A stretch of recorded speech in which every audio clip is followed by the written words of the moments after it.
Good evening, everybody. Tonight I am going to make a pork tenderloin.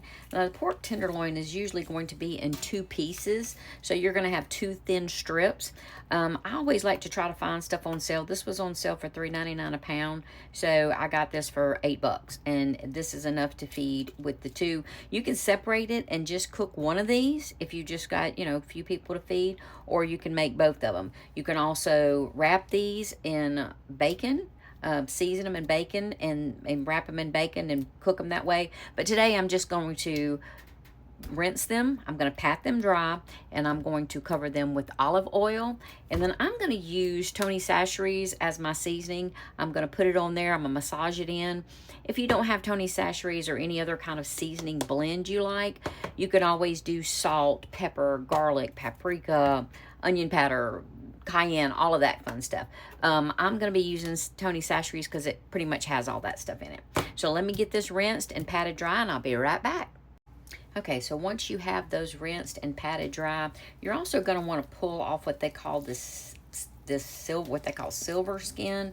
A lot of times you can just pull it off. If not, you might have to cut it. I'm going to get this stuff removed off of it, and I will be right back. Okay, so once you've gotten the silver skin off without, destroying the meat too much. I don't know why they don't just pull this off at the butcher. But anyway, so you're just going to take, I'm using extra virgin olive oil. You can use whatever oil you prefer. Pecan oil is actually pretty good too for this. I've used that before. I don't have any right now. You just want to make sure that you get the oil covered in real good into the meat. Okay. All right, now we're going to sprinkle our Tony Chachere's. And you're going to put a good bit of your seasoning on here. I mean, you don't want to make it too salty. That's why I'm just using this, and I'm not using any other salt and pepper.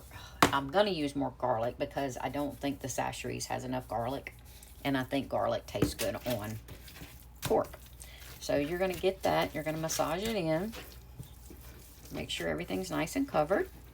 You're going to be heating your oven up to 400, preheating at 400 degrees. And you're going to put this on a pan with the one of these trays so that you can, it's going to stay moist, but it don't get, it browns. So anyway, all right, so I'm going to get this lined up. Now the pork loin takes, because this is 2 pounds, but again, it's 2 of them, not just one. So it takes anywhere from 20 to 30 minutes per pound. So you want to make sure it gets to 145 to 160. Sorry, 145 is going to be like a medium rare.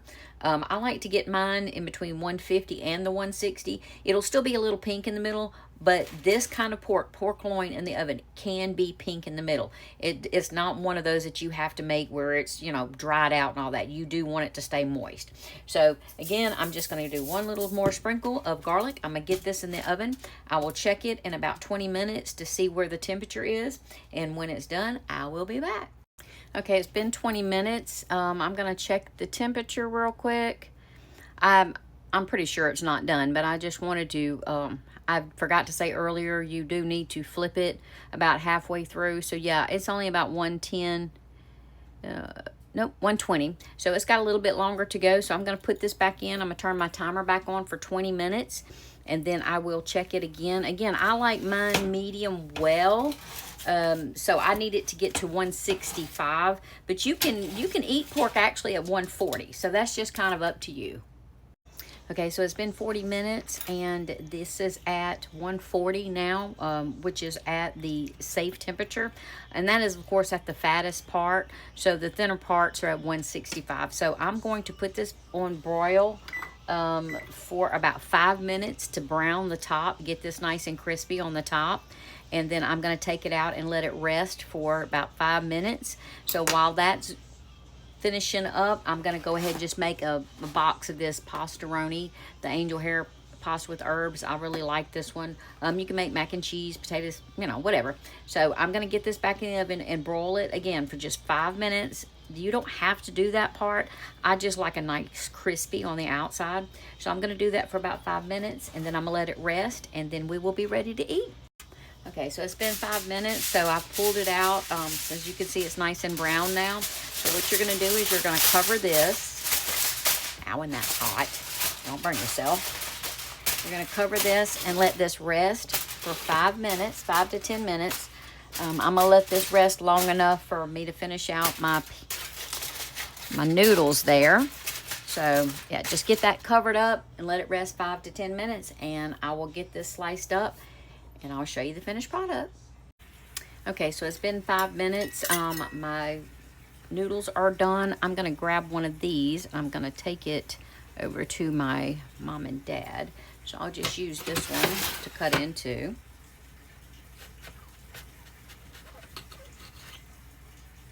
There we go.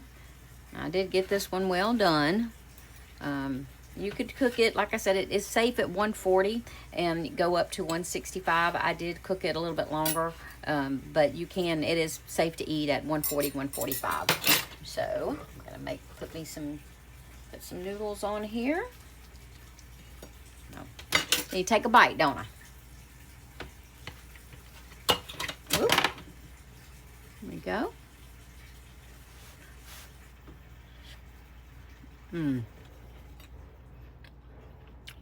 It's actually tender and still juicy, even though I did cook it a little bit longer than I normally would.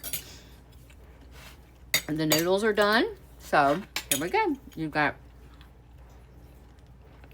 pork tenderloin and noodles.